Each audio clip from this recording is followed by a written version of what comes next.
എല്ലാ നന്മയും തിന്മയും ആദ്യം വീട്ടിൽ നിന്നാണ് തുടങ്ങുന്നത്.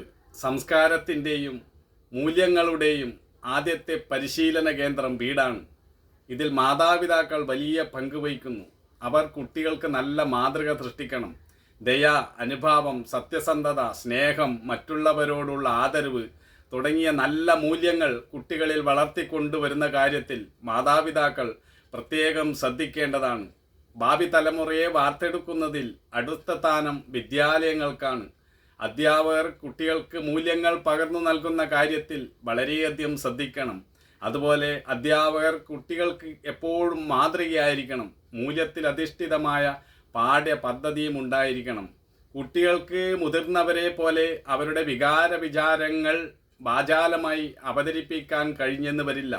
എന്നാൽ കാര്യങ്ങൾ ഗ്രഹിക്കുന്നതിലുള്ള അവരുടെ കഴിവിനെ നമ്മൾ നിസ്സാരമായി കരുതരുത്.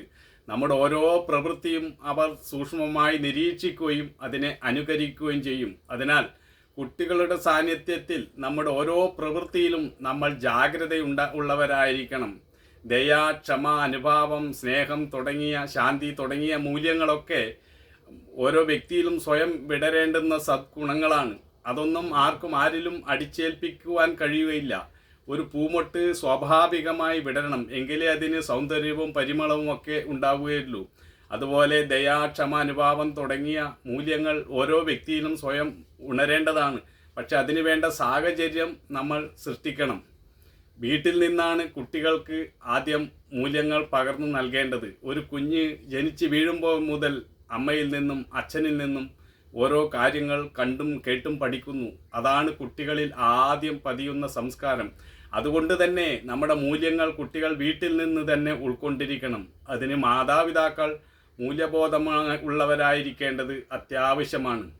നമ്മുടെ പൂർവികരായ ജനങ്ങൾക്ക് വിദ്യാഭ്യാസം കുറവായിരുന്നു, പക്ഷേ അവർക്ക് മൂല്യബോധമുണ്ടായിരുന്നു. തലമുറകളായി അവർ മൂല്യബോധം നിലനിർത്തിയിരുന്നു. വീട്ടിൽ പരസ്പരം ഒരു കീഴ്വഴക്കമുണ്ടായിരുന്നു.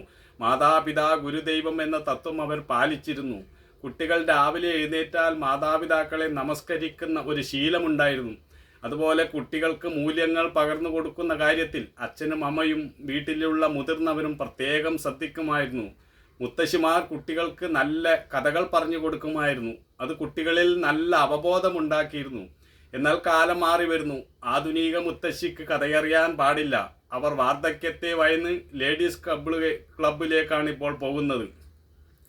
കുട്ടികളുടെ മുന്നിൽ വെച്ച് മാതാപിതാക്കൾ വഴക്കുണ്ടാക്കിയാൽ അത് കുട്ടികളുടെ മനസ്സിനെ സാരമായി ബാധിക്കും. ഇന്ന് നമ്മുടെ സമൂഹത്തിൽ എത്രയോ കുട്ടികൾ അവരുടെ ജീവിതത്തിൽ ഒരു ലക്ഷ്യം കാണാതെ അലസരായി കഴിയുന്നു. ഇതിന് കാരണം അവർക്ക് വേണ്ടത്ര മൂല്യബോധം ഉണ്ടായിരുന്നില്ല എന്നതാണ്. അച്ഛനും അമ്മയും വളരെ പാടുപെട്ടാണ് കുട്ടികളെ പഠിപ്പിക്കുന്നത്. എന്നാൽ അവർ വഴിതെറ്റി നടക്കുമ്പോൾ, വിവേകശൂന്യരായി പോകുമ്പോൾ മാതാപിതാക്കൾക്ക് എങ്ങനെ സമാധാനമായി ജീവിക്കാൻ കഴിയും?